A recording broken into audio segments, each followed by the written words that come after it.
Olá, alunos!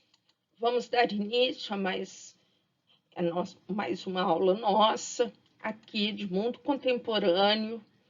Sou Adriana Pereira Campos, a docente da disciplina. Então, nosso tema é Revolução Industrial. Só lembrando que já anexei 2 outras aulas em que explico a questão da tecnologia e da mecanização presentes tanto na antiguidade clássica, mesmo não clássica, e no período medieval.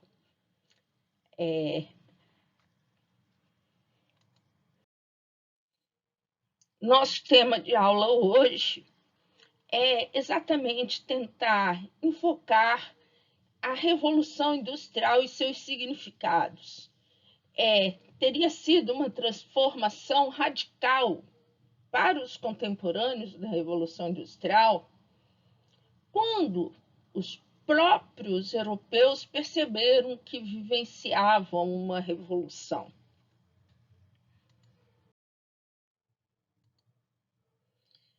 Em 1845, Engels escreveu sobre as transformações da sociedade inglesa, alemã, europeia em torno da Revolução Industrial. Em 1850 foi a vez de John Stuart Mill falar e discutir os princípios da política econômica. Também em 1850, Marx produziu um livro sobre a Revolução Industrial. E em 1867, ele escreveu O Capital. Então, aquela pergunta sobre se os contemporâneos da Revolução Industrial percebiam um período como um período de mudança e transformações, eis a resposta. Sim, eles percebiam como sendo um período de transformações. Assim, falta eu falar que em 1884, Toynbee, ele também escreveu sobre a Revolução Industrial Inglesa.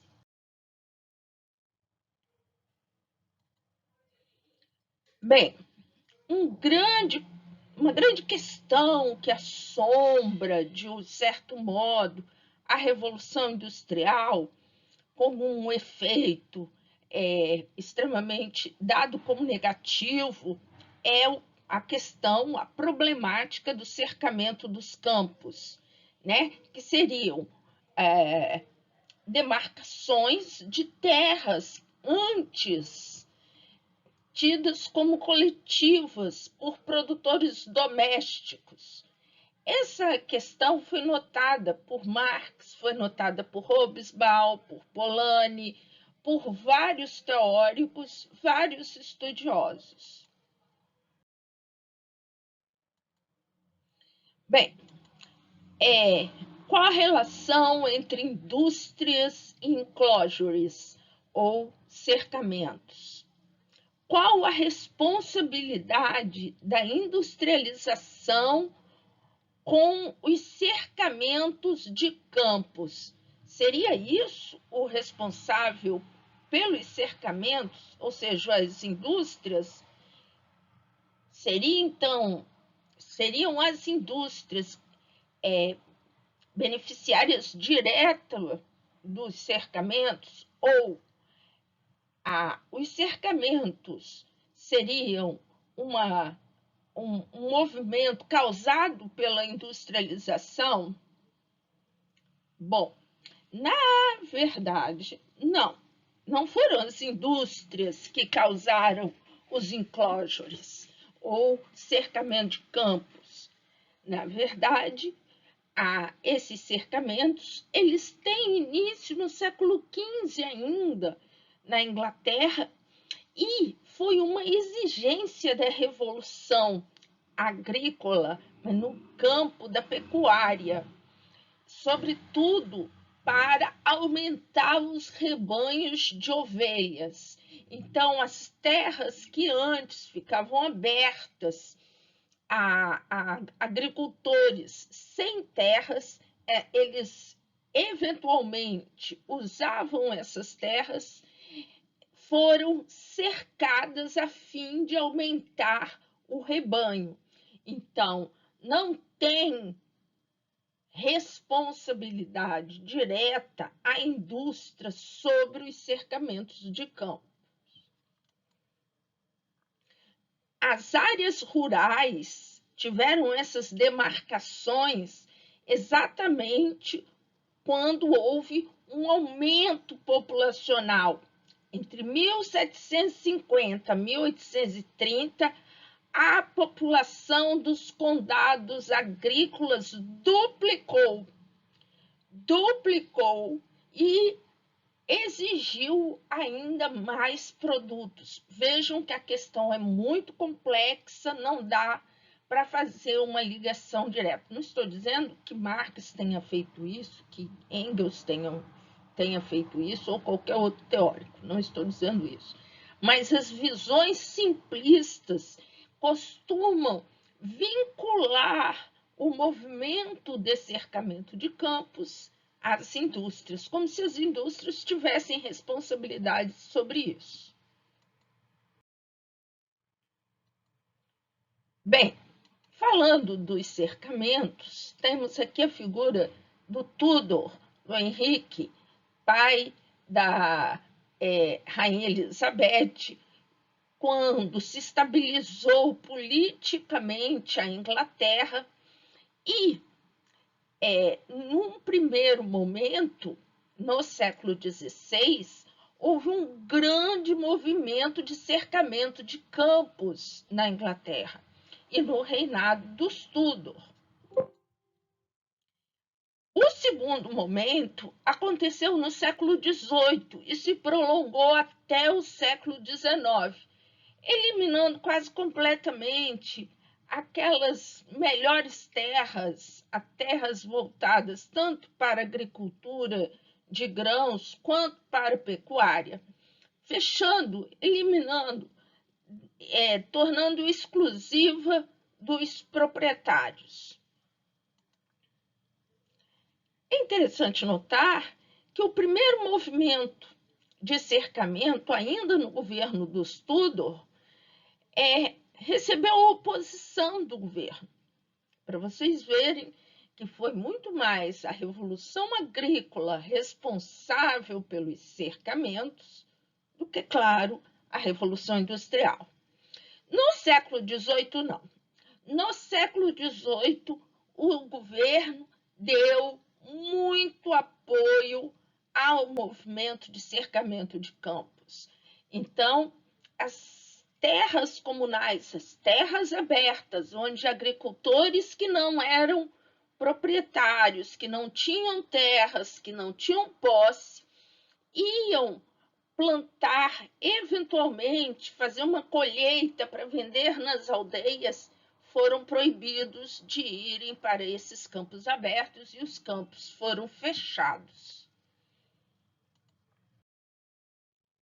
Então, é preciso ter um pouco mais de cuidado ao iniciar esse assunto. Terras comunais.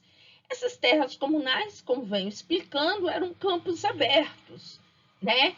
As aldeias de campos abertos ainda assim tinham uma enorme hierarquia senhorial. Tinha os senhores, tinham os proprietários alodiais, tinham aqueles que alugavam, arrendavam. Tudo isso existia, não é que não existisse, mas ainda não se sentia a necessidade de avançar sobre essas aldeias, né, sobre essas terras tidas como comunais. Os camponeses, nesse período, eles eram muito conservadores.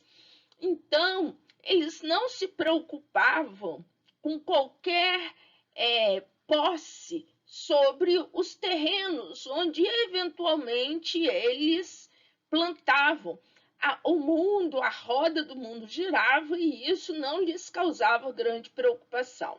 O problema maior que se enfrentou, e vocês sabem disso, eram as calamidades, né? Que eles ficavam realmente entregues ao poder tanto dos senhores quanto dos proprietários alodiais ou arrendatários, né, que poderiam eventualmente proibir a entrada nessas terras.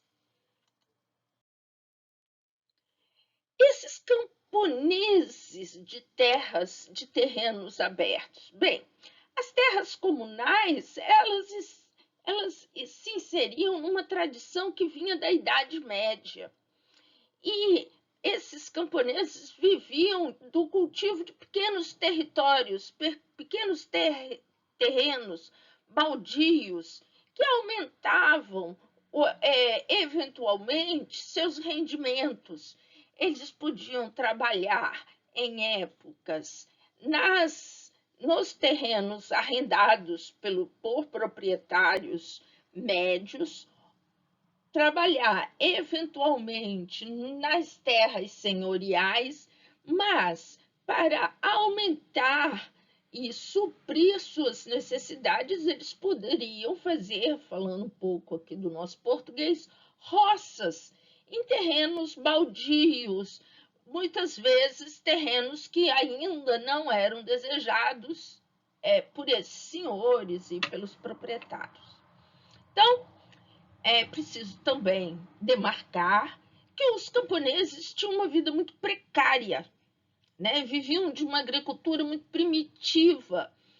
Se a Inglaterra estava vivenciando uma revolução agrícola, selecionando os melhores grãos, selecionando as matrizes de ovelhas, etc., isso acontecia na camada superior de agricultores. Os camponeses, esses que viviam da exploração eventual de terrenos baldios, ou esses que se empregavam eventualmente em terras comunais, eles viviam de maneira muito precária.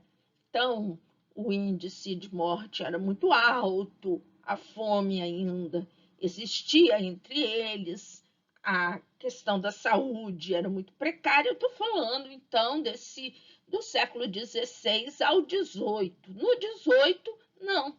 A Revolução Agrícola vai suprir a necessidade de mais comida, embora, contraditoriamente, os camponeses percam terras. Muito bem. Fala-se muito em camponeses. Essa palavra camponês, ela traz muitos significados.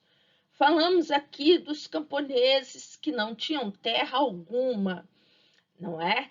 Esses que viviam errantes pela Inglaterra, que eventualmente permaneciam numa aldeia, mas sem uma fonte de renda segura. A sua subsistência não estava assegurada. Dependia de ocupar terrenos baldios, de se empregar em feudos, etc. Existia, entretanto, um outro grupo de agricultores médios, cujo nome na Inglaterra é yeoman. Esse era um camponês que cultivava a própria terra. Aí sim, ele historicamente era um proprietário menor de terras. Ele não se confunde com aquele campesinato sem terras. Não se confunde. E eles também não eram exatamente um nobre da terra. Não era. Não tinham título de nobreza. De maneira geral, o yeoman indicava uma posição social mais elevada, exatamente porque eles podiam garantir sua subsistência em suas próprias terras. Eles podiam eventualmente empregar pessoas nas suas terras, certo? O homem podia ser também ocupar funções nas aldeias, nas cidades, de posições oficiais. Por isso, tão ricamente trajado esse senhor aqui.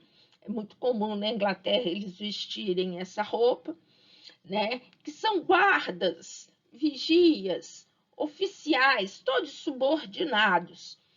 Bem, o equivalente deles existia também na Alemanha, que era o fazendeiro livre, esse que não se tinha subordinação alguma a nenhum outro senhor e tinha suas próprias terras, um fazendeiro livre. Também na Rússia existiam esses camponeses. Então, é uma camada média de agricultores com terras, com propriedade sobre as terras. O homem, ele então era uma pessoa que não precisava pagar pelo uso da terra, era dele. E esses agricultores, eles tinham uma posição social que lhes permitia gerenciar a aldeia ou a cidade onde eles moravam. Então, eles participavam como eleitores de representantes do parlamento, enfim, eles tinham poderes políticos, né? Tinham uma vida razoavelmente confortável, a não ser que sofressem uma grande perda de safra, uma epidemia. Era isso que causava problemas para eles.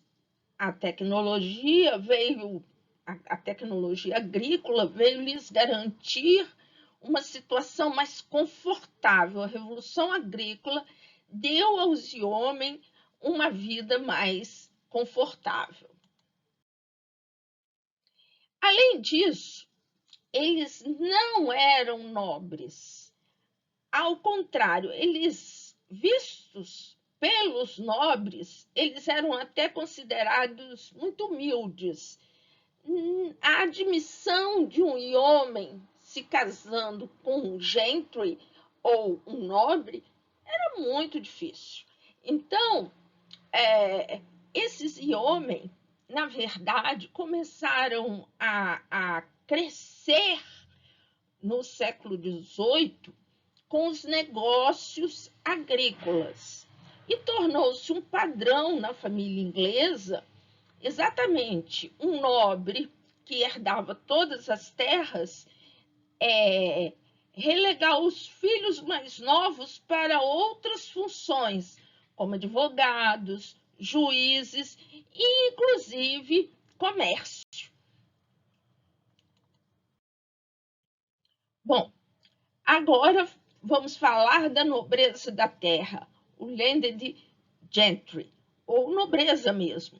É uma classe social britânica formada por proprietários de terras que podiam viver sem se envolver no negócio agrícola, apenas cobrando aluguéis, arrendamentos de moinhos, etc. Embora um pouco mais ricos, eles ainda não eram aquela nobreza de sangue que vivia em torno da corte, mas tinham muita riqueza. Algumas vezes, inclusive, eram mais ricos do que os nobres de sangue que viviam na corte. Bom, o importante é que, com ou sem título, muitas vezes eles adquiriam por casamento títulos, muitas vezes traziam consigo direitos legais feudais. Isso que é importante. E isso gerava para eles uma renda sempre grande. O problema é que os seus filhos era sempre o filho primogênito que herdava as terras. Os demais, o pai investia nos estudos para se tornar um juiz, ou comprava um navio, para que ele explorasse comércio, enfim, acabava que esses filhos iam ocupando outras posições na sociedade inglesa. Bem, então, os cercamentos foram estimulados pela crescente procura por lã e couros no século XVIII. Mais do que trigo, para vocês terem uma ideia. E muitos dos pequenos proprietários, os yeomen, que eu falava agora há pouco, não confundam com aqueles camponeses miseráveis, aqueles que estavam ao sabor da sorte do relacionamento comunitário. Muitos pequenos camponeses dispuseram-se a vender suas terras para arrendar fazendas maiores. Eles vendiam e se tornavam arrendatários. Por quê? Porque eles desejavam fazer novos investimentos. Eram homens que estavam observando uma situação nova na Inglaterra, que a gente vai tratar aqui, que é o aumento populacional, novas oportunidades de negócio, e, por incrível que pareça, não foram os gentry que fizeram esses investimentos, mas sim esses agricultores médios. E eram, muitas vezes, homens que vinham do comércio, não eram só os homens, mas homens que vinham do comércio que arrendavam terras exatamente percebendo que havia um movimento de investimento muito rentável acontecendo na Inglaterra. E assim vamos chegando ao século XIX. Ainda tratando dos cercamentos, os nobres podiam eventualmente hipotecar. Hipotecar é o quê? Pegar um empréstimo e oferecer seus terrenos como garantia para comprar mais terras. Mas, sobretudo, eles aumentavam antes seus terrenos sobre aquelas terras antes tidas como comunais, abertas, seja o nome que se dê.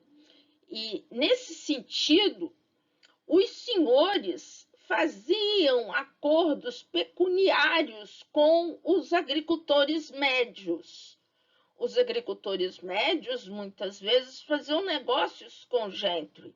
Quem saía realmente deste cenário agrícola era aquele antigo camponês despossuído que trabalhava eventualmente nas terras.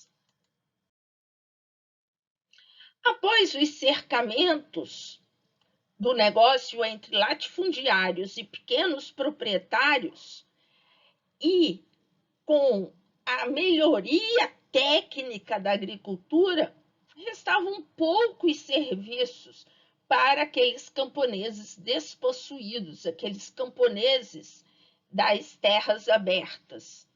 E a presença desses camponeses em torno das terras representava um sério obstáculo à produtividade. Eles, então, serão expulsos dessas localidades como pessoas tidas como vagabundas, tidas como assaltantes, práticas que antes eram aceitas comunitariamente se transformaram em crimes, foram sendo paulatinamente criminalizadas. Então, colher frutos de uma terra que era de um pequeno proprietário ou de um grande proprietário, coletar o que estava no chão, o que excedia, foi encarado como roubo. né? Então, tem várias histórias. Eu acho que o Robin Hood ajuda muito a pensar isso, né? Essas levas, essas. E vejam, não é tanto porque faltava alimentos, mas porque as práticas foram se transformando. O homem comum enxergava aquilo como um aviltamento e os negociantes enxergavam a presença desses homens como uma limitação aos seus negócios. Surge assim, evidentemente, um conflito social. Os cercamentos traziam novas relações fundiárias, né? Fruto, novamente, quero chamar a atenção, da negociação entre grandes proprietários e pequenos proprietários que passavam a explorar as terras comunais. E as cenas de expulsão se referem exatamente ao fenômeno da subtração dessa camada de relações fundiárias. Esses homens não eram mais necessários à agricultura. A agricultura ganhou tamanha produtividade que eles não tinham mais nenhum sentido para aqueles que eram proprietários da terra permanecerem lá. E eles, então, vão ter suas práticas criminalizadas e vão ser plenamente afastados das terras. Muito bem, diante do cercamento, nós encontramos duas visões. A pessimista, mostrando a Revolução Industrial como catastrófica para as classes trabalhadoras inglesas, o que não é bem verdade, a gente vai ver isso. E a otimista, que dizia que houve enorme avanço nas relações produtivas, mas que desconsidera a experiência traumática que essas populações camponesas vão vivenciar nas cidades, locais para os quais elas vão sem nenhuma preparação para o trabalho, para as relações produtivas nas cidades, etc. E aqui temos os diversos autores que se digladiam entre uma visão e outra. Bem, do lado empresarial, a aceitação clara houve uma aceitação clara da redistribuição dos investimentos. Queria dizer que existia um negócio de risco, né? E com a fábrica, os empresários, não existia mais aquele senhor que vivia só de rendas. O empresário burguês, ele tinha que estar acompanhando o seu negócio diariamente, porque senão ele podia perder seu negócio. Para o trabalhador, então, a máquina transformou o ritmo do trabalho. Então, por que houve a adesão se o mundo, nessas mudanças, tinha um seu lado negativo? Bom, em primeiro lugar, houve um interesse muito grande pelas máquinas e pela produção em fábricas. E isso se deve a uma crescente inadequação dos antigos métodos. E eu quero falar um pouco disso. Em princípio, né, nas cidades, sobretudo do norte da Inglaterra, existiam muitas formas de produção doméstica que servia ao comerciante. Produção de sapatos, produção de tecidos, isso tudo era feito no âmbito doméstico.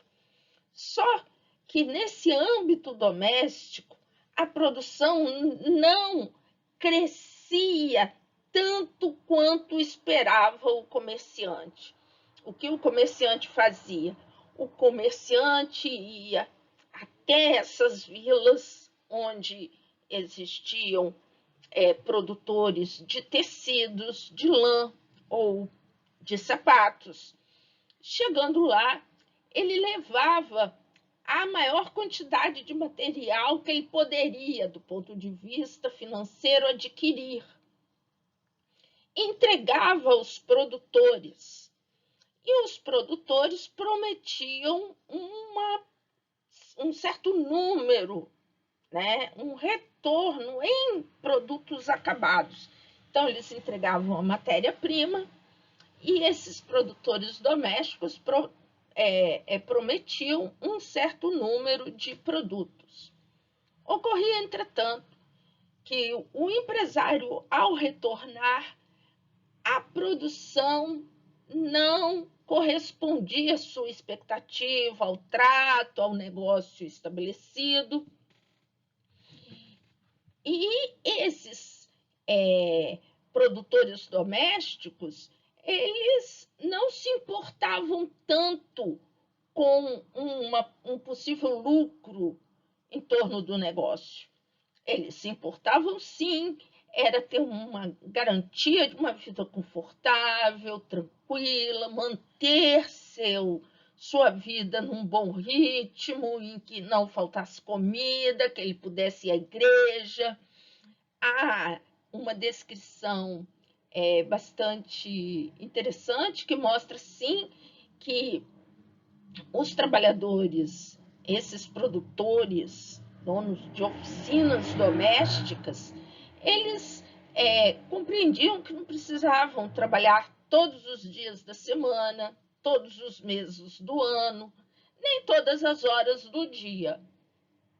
E por isso eles acabavam entregando uma produção menor do que aquela esperada pelo comerciante.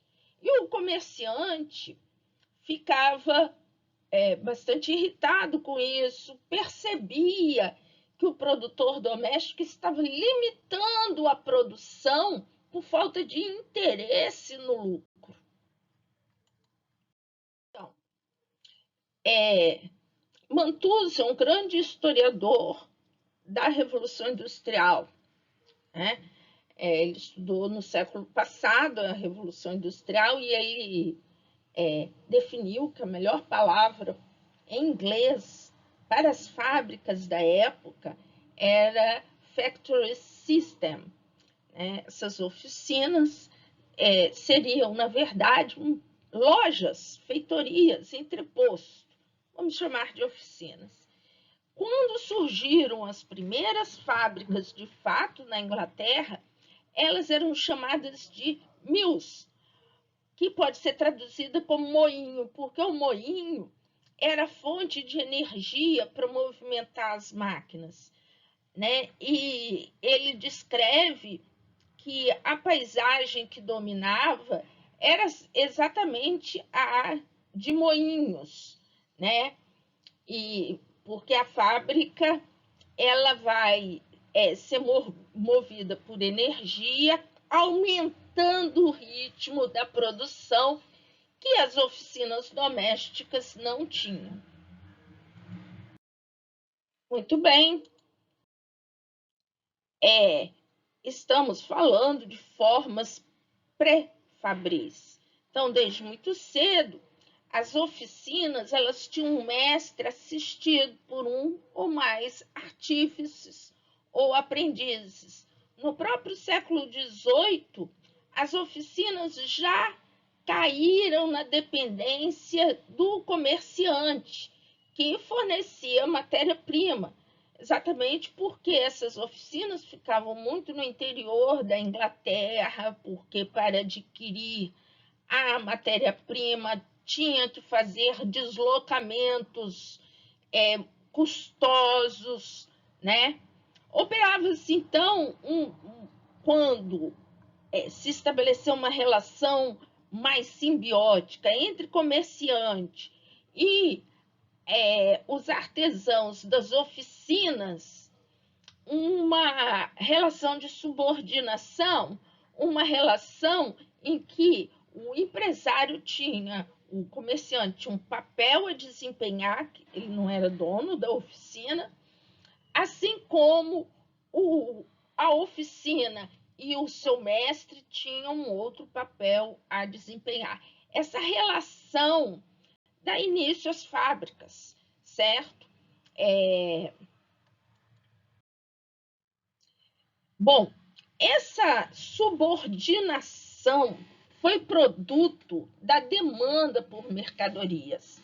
Essas pessoas fabricavam panos, tecidos, chapéus, sapatos, e a demanda por mercadorias no mundo, falei agora há pouco, né?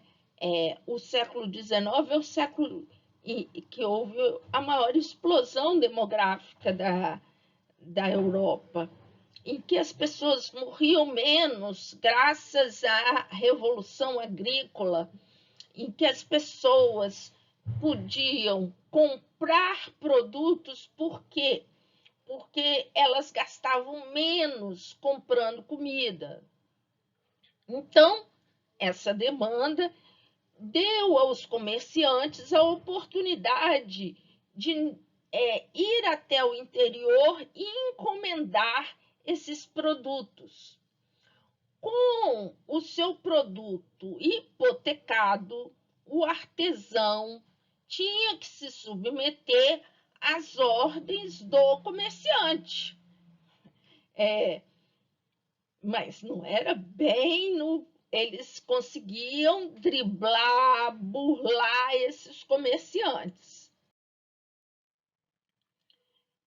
Com o negócio entre artesão e mercadores, a população rural começou a notar que havia espaço, né, para a produção fora da agricultura.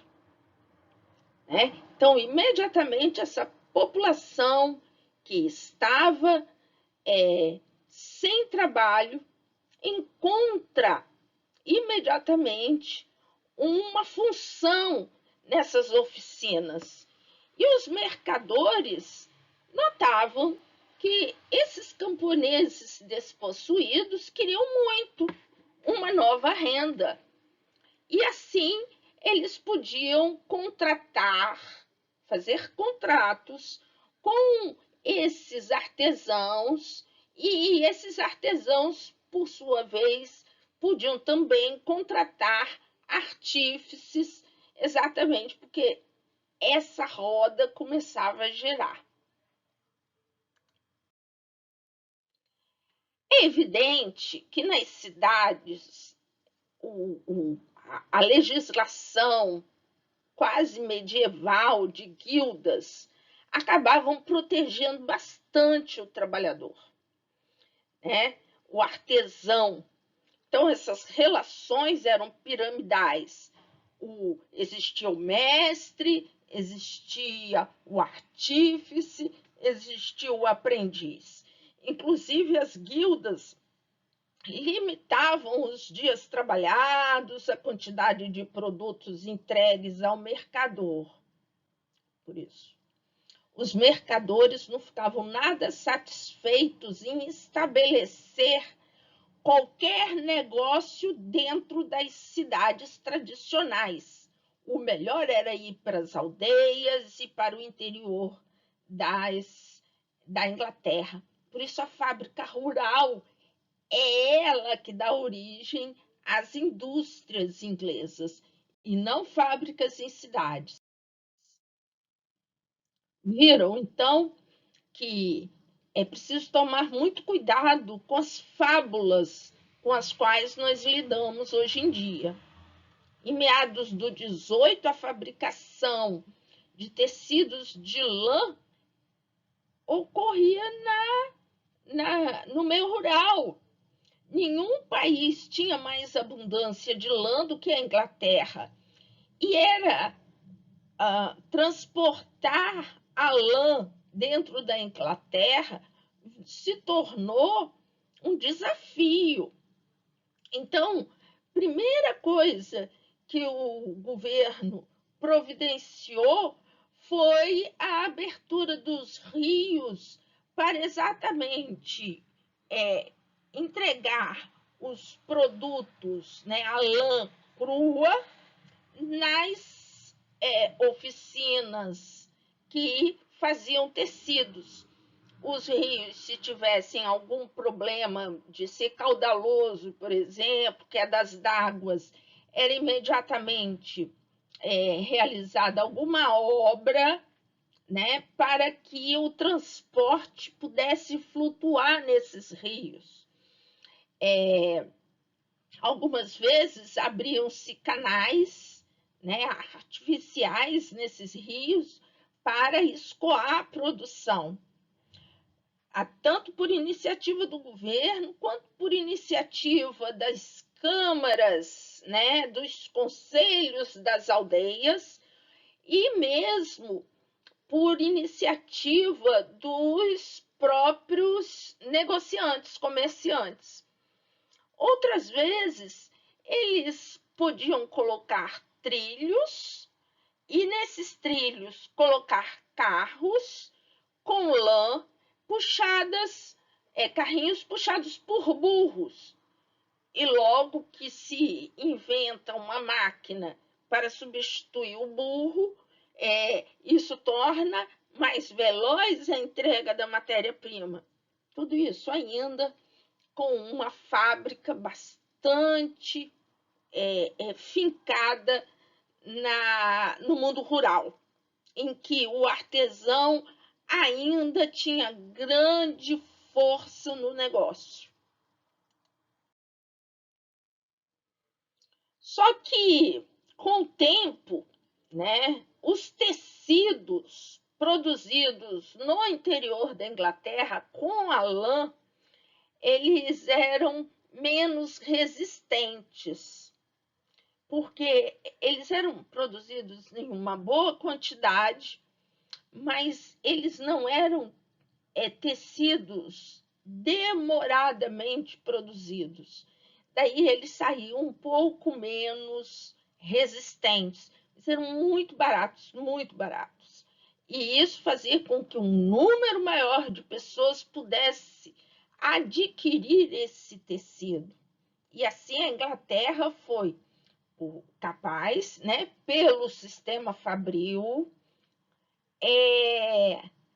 atender a uma demanda cada vez mais crescente de artigos, sobretudo no plano interno, porque a Inglaterra tinha muita gente.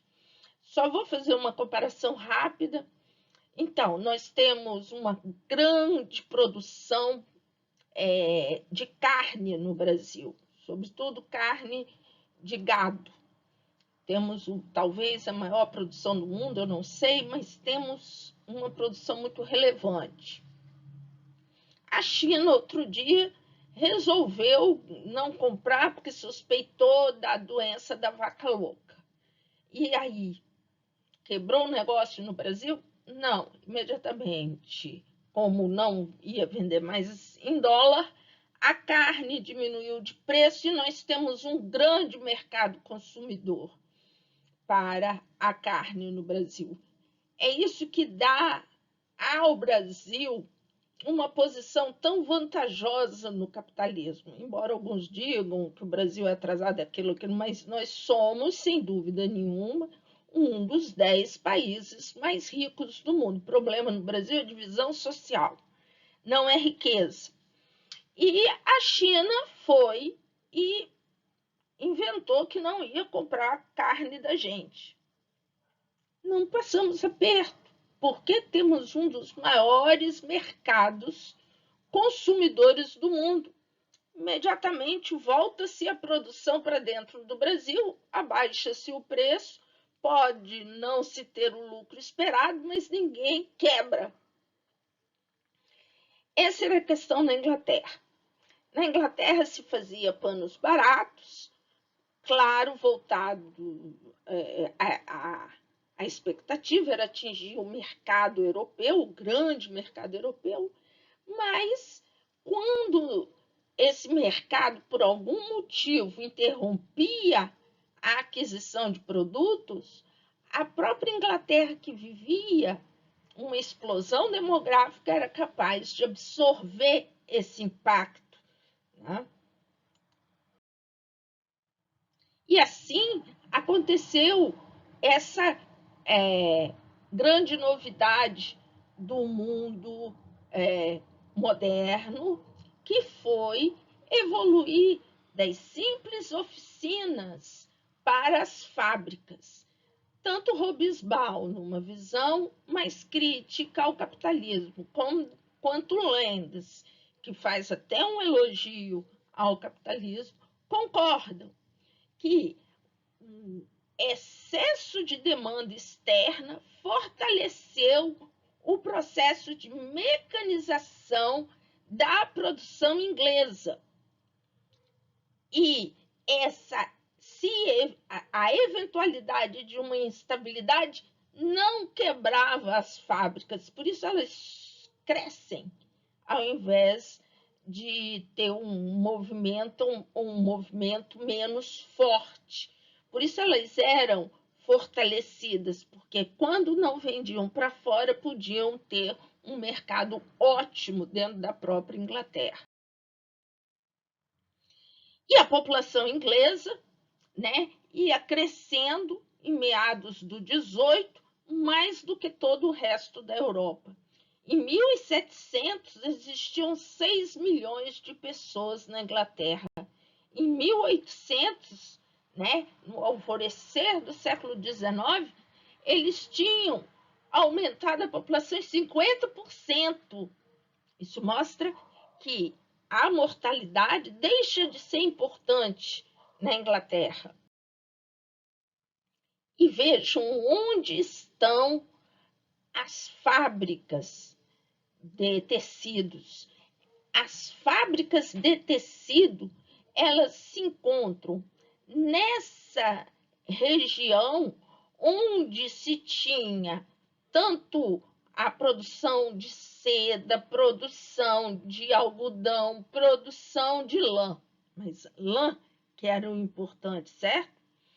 E as cidades com mais de 100 mil pessoas não estavam cá em Londres, estavam em vários lugares da Inglaterra. E por isso a fábrica podia se dar ao luxo de ficar no interior, porque essa população crescente se distribuía por toda a Inglaterra. Londres era uma cidade de 750 mil habitantes. Não era uma cidade bonita, nem era uma cidade limpa. Nenhuma outra cidade inglesa tinha tanta gente, né?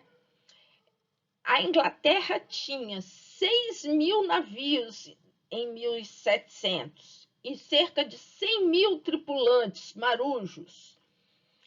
E possuía aí em torno de 5 milhões e meio, 6 milhões em 1700, que pula em 1800 para 9 milhões, como eu disse, 14 milhões em 1831 e 16 milhões em 1841. Não é uma população que está morrendo, gente. Não, está nascendo muita gente? Tá. Mas não é uma população que tem gravidade no que diz respeito ao falecimento. E durante a Revolução Industrial nasceu muita gente, mas sempre em nível constante. A imigração, uma outra fonte para aumentar a população, não era importante dentro da Inglaterra. O que causou um aumento populacional tão grande? É exatamente a baixa mortalidade. E quando nós falamos disso, nós falamos que entre 1740 e 1820, a taxa da mortalidade desceu continuamente até a média de 35,8 referente aos 10 anos, 1740 até 1740 e para 21,1 no decênio que terminou em 1821. Para os números atuais é grande? É, mas para a época não. Para a época fazia com que a população crescesse muito. Foram muitos os fatores que influenciaram a queda da mortalidade na Inglaterra. Primeiro, a Revolução Agrícola, que trouxe a produção de tubérculos, batatas, gado mais bem alimentado nos meses de inverno, fornecimento de carne fresca o ano todo. Então, aquela imagem que nós fazemos do início das fábricas de homens esquálidos e morrendo pelas ruas da cidade, não é tão verdadeira, mas a cidade era, assim, muito suja e muita gente empobrecida. Mas se compararmos com o resto da Europa, veremos que a Inglaterra era um dos melhores lugares para seus cidadãos. E, nesse sentido, houve na Inglaterra uma substituição, né, de cereais inferiores por trigo e um consumo bastante grande do trigo fazia com que essas pessoas fossem menos fossem mais resistentes a doenças. Outra coisa, a Inglaterra começou um processo no século XIX, isso foi no mundo todo, de higiene. E lá deu muito certo, sabe por quê? Primeiro era o uso do sabão, até hoje, né? Vamos lavar as mãos, pessoal, porque a Covid está voltando lá na Europa. E as roupas de algodão, que permitiam uma lavagem rápida, inclusive mecanizada. Outra coisa que ajudou muito os ingleses na sua sobrevivência foi fazer paredes de tijolos para evitar os fungos, evitar o frio.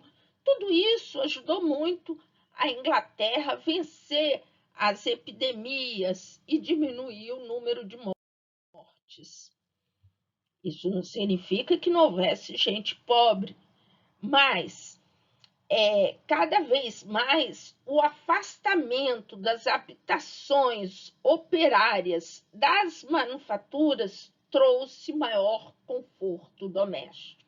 Inclusive, era muito comum para o controle do trabalho, o controle do horário do trabalhador, fazer vilas onde esses trabalhadores fossem habitar. As cidades mais importantes da Inglaterra começaram a providenciar pavimentação, esgoto, água corrente.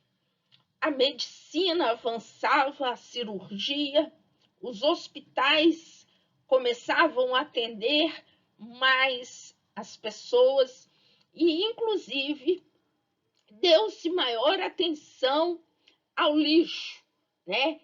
E ao enterro dos mortos.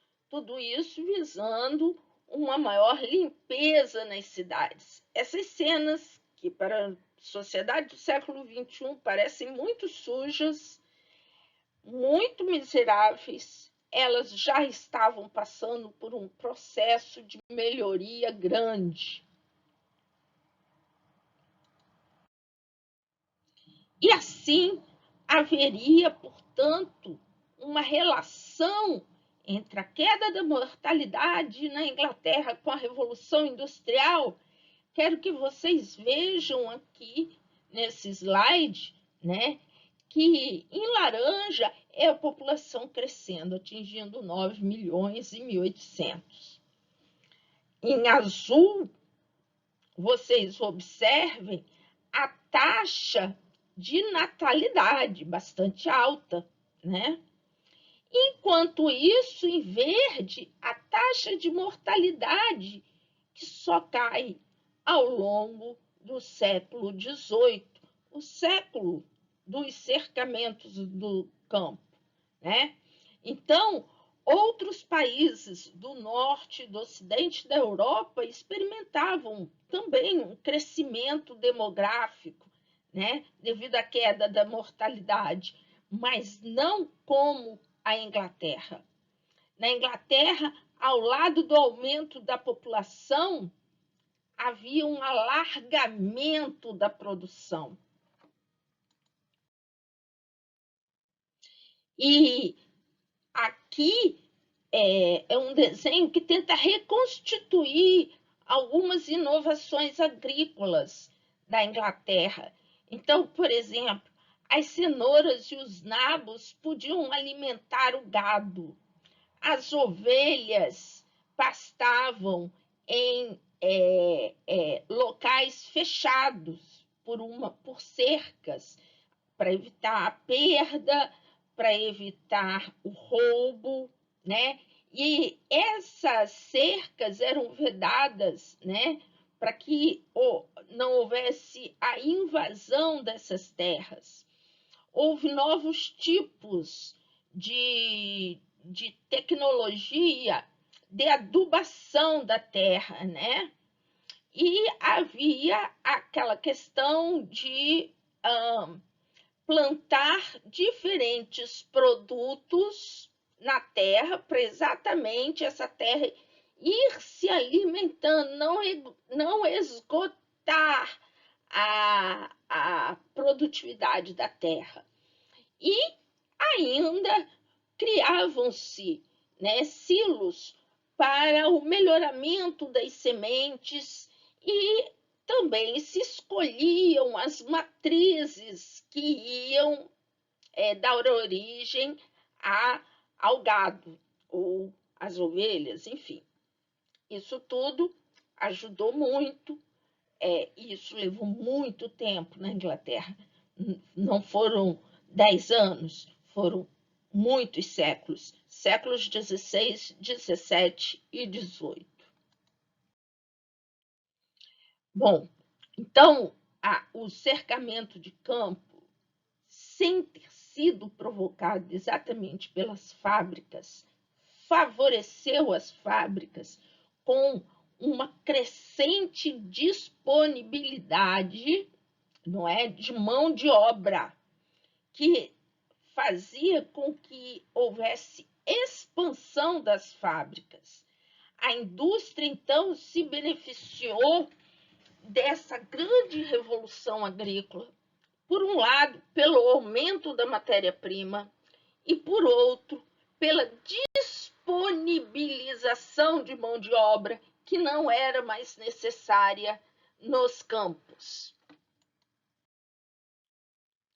E, desse modo, podemos dizer que as fábricas na Inglaterra foram beneficiadas não apenas por essa transição das oficinas para as fábricas, não apenas pela invenção de máquinas, pela invenção de tecnologia, mas porque houve uma revolução nos transportes, uma revolução agrícola e uma revolução demográfica. Tudo isso serviu de motor à revolução industrial. E é por isso, pessoal, que eu chamei tanta atenção sobre a invenção de tecnologias na antiguidade, no período medieval, para que nós parássemos de pensar que os ingleses chegaram à era da industrialização graças a uma inteligência superior. Não foi nada disso. Foi fruto de muita mudança social, mudança na cultura política, mudança na cultura econômica, mudanças traumáticas, inclusive. E também porque a Inglaterra possuía um mercado consumidor interno muito importante, com um padrão de vida superior, inclusive, ao padrão europeu. E era uma população que tinha uma saúde cada vez mais forte, porque comia pão. Pão. Trigo sempre foi uma coisa fundamental. Dominava o debate político. Se o trigo ia ser taxado, não ia ser taxado, se a agricultura ia ser protegida, se não ia ser protegida. Sempre. E isso fortalecia o próprio inglês, né?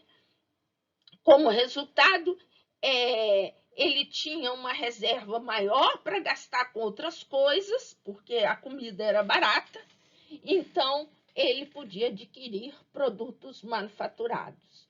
Os ingleses tinham a reputação de usar calçados de couro, enquanto os holandeses e franceses usavam tamancos, vestiam lã, enquanto franceses e alemães tremiam de frio em trajes de linho. A divisão cada vez mais equitativa, contudo, resultava numa mão de obra cada vez mais cara, é evidente. Numa sociedade como essa, os artigos mais baratos e simples são os mais passíveis de produção em massa. A exportação também favorecia que o mercado optasse pela quantidade e não pela qualidade. Olha, eu não sou pesquisadora da Revolução Industrial, mas, de fato, essa saída à inglesa foi o grande achado. As fábricas inglesas, elas podiam fabricar muitos tecidos de lã, muitos chapéus, muitos sapatos, mas produziam de forma que fosse acessível a um número maior de pessoas. O Mantoux, que eu mencionei no início dessa aula, ele é francês e ele conta como a Revolução Industrial Francesa se operou. Os negociantes franceses apostaram em fábricas de tecidos muito finos. Até hoje, os tecidos franceses são muito respeitados. Eram tecidos tão belos, tão ricos, que eram tecidos caríssimos. E aí, só uma classe muito alta e muito rica podia adquirir aqueles tecidos, enquanto os tecidos de lã na Inglaterra podiam ser adquiridos não apenas por ricos, mas pessoas de camadas médias, inclusive aqui no Brasil, né?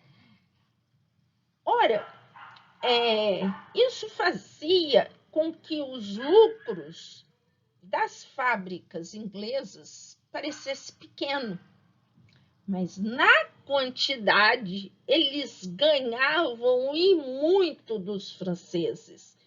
Isso é uma pesquisa que o Mantoux deixa muito clara. Os franceses não podiam aumentar muito a produção dos tecidos, porque os tecidos eram muito ricos em detalhes. Isso impedia uma produtividade maior das fábricas de tecidos francesas. E aí, enquanto a Inglaterra não, podia aumentar bastante a produtividade.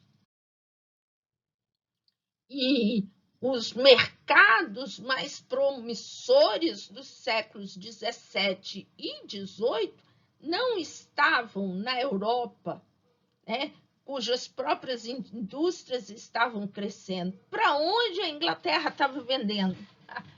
Claro, Américas, África, Ásia, que se tornaram consumidoras dos produtos ingleses, tecidos finos e leves, mesmo feitos ainda de lã, cores vivas, xadrezes, e chegará a grande revolução da fábrica inglesa, que é o algodão de Manchester, as ferragens baratas de Birmingham, que fazia os óculos, por exemplo.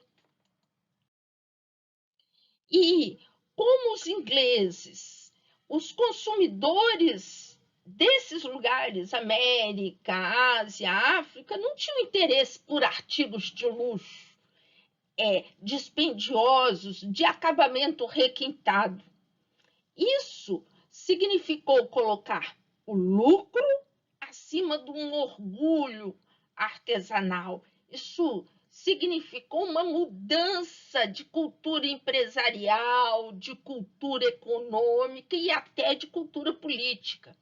Enquanto os franceses continuaram apegados à qualidade do seu trabalho, os ingleses abriram mão disso pelo lucro, pelo lucro. E assim, o mercado externo sempre é uma dificuldade. Por quê? Porque tem os surtos de demandas que surpreendem as fábricas, muitas vezes picos de produtividade, né? E havia um incentivo à contratação de trabalhadores autônomos, né, de hoje.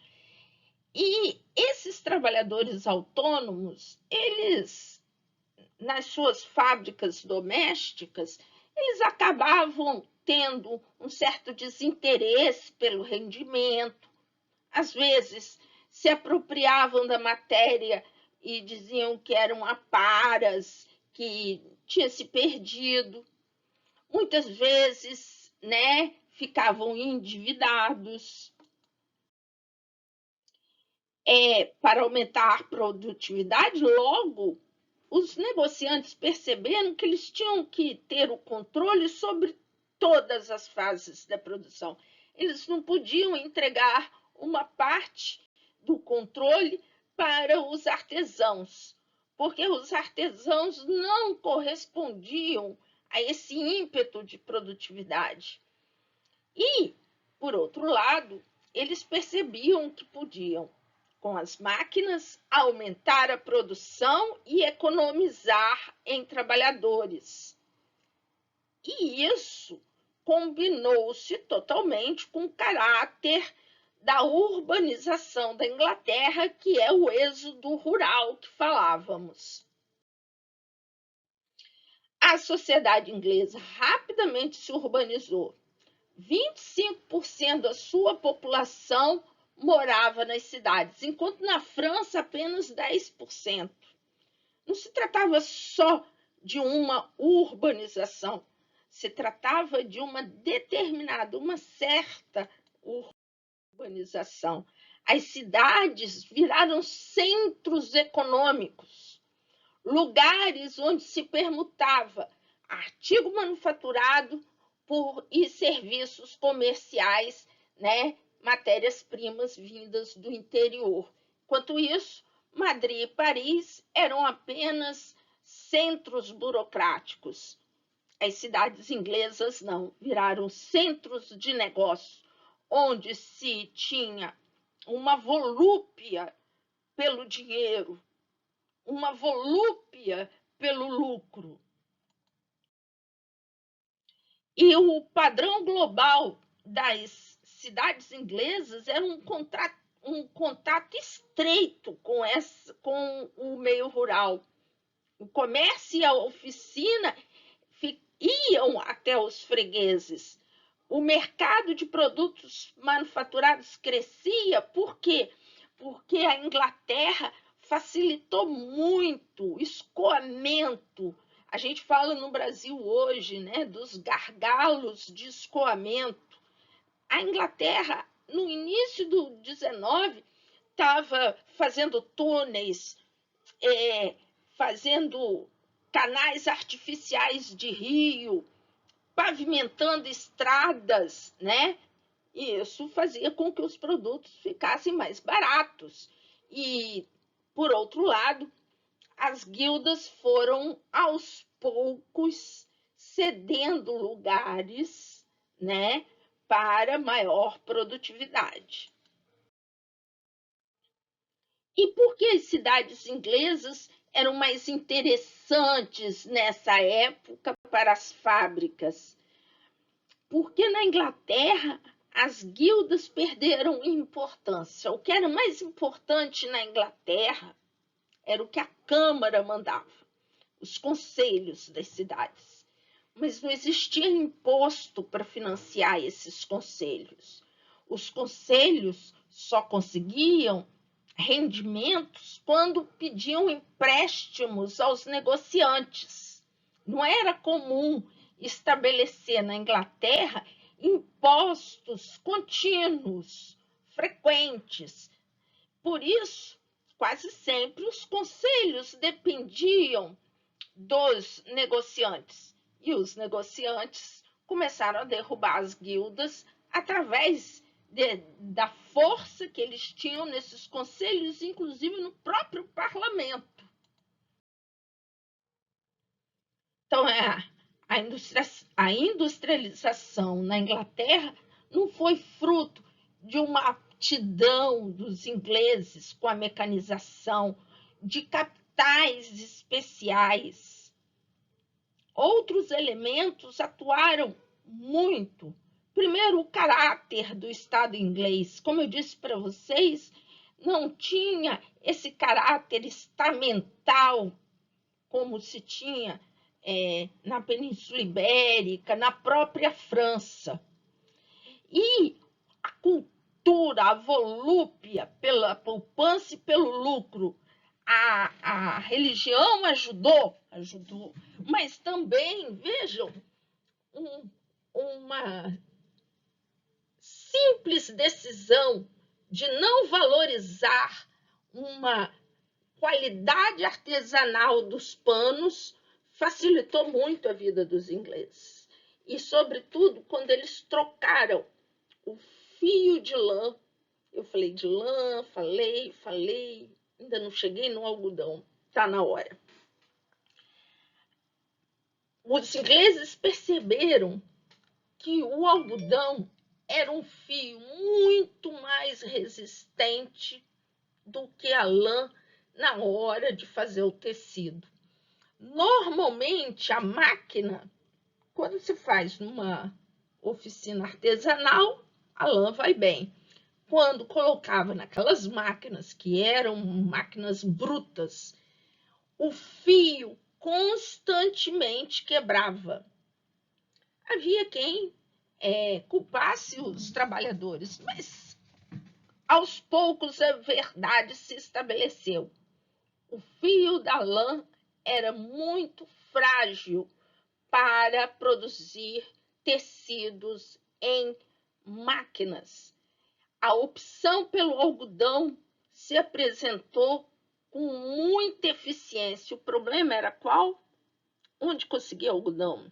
E vocês têm aí um texto escrito por um brasileiro em que ele vai mostrar como a América foi importante para o desenvolvimento das fábricas inglesas, fornecendo algodão. Era possível reunir enormes quantidades de algodão sem afundar o navio. Esse navio seguia para a Inglaterra e a Inglaterra tecia, né, seus panos. O algodão era produzido por quem? Por escravos. Vamos lembrar que no século XIX, a escravidão no Brasil foi até 1888, nos Estados Unidos até 1860. Portanto, o comércio, a base do algodão, que se transformava em panos na Inglaterra, era uma base escravista. E não eram os autores que diziam que não existiria uma revolução industrial na antiguidade porque tinha escravo lá? Vejam que um dos produtos mais importantes da fabricação das fábricas inglesas vinha do trabalho escravo, tá certo? E com isso, vejam, a indústria têxtil, a energia a vapor, o ferro e aço, as locomotivas, a mineração do carvão, carvão de excelência naquele lugar, que podia fumegar nas fábricas. Houve sim inventores ingleses que catapultaram a indústria inglesa. Todos acabaram pobres. Vejam aqui, né?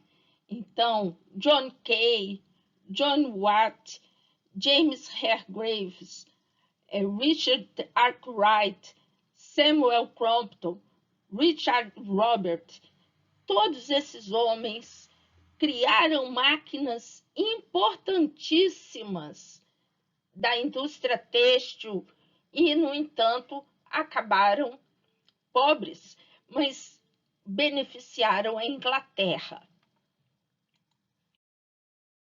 E de toda a demanda por roupas em todo o mundo, América, África, Ásia, criavam-se enormes oportunidades para as fábricas inglesas. E, claro, necessitavam de navios para o transporte, mas também do aumento da produtividade para completar os navios.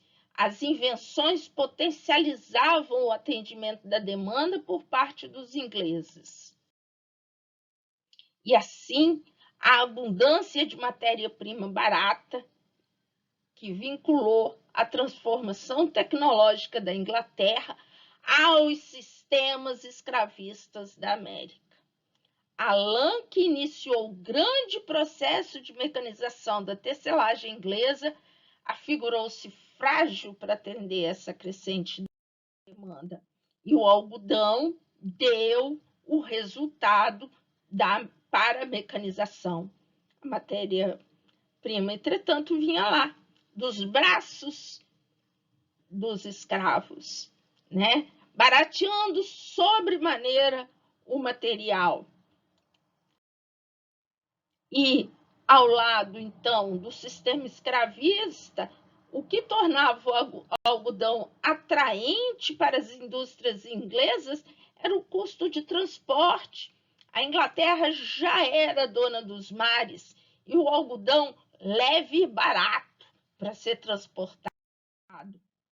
No final do século XVIII, a população mundial crescia, inclusive os ingleses, criando capacidade de absorver essa grande produção através das máquinas. A Europa mesmo, ela consumia já nessa altura de forma marginal a produção. Muito bem, se as invenções, os baixos custos da matéria-prima e de transporte, assim como o crescimento populacional, contribuíram para a alavancagem da Revolução Industrial, a política teve seu papel.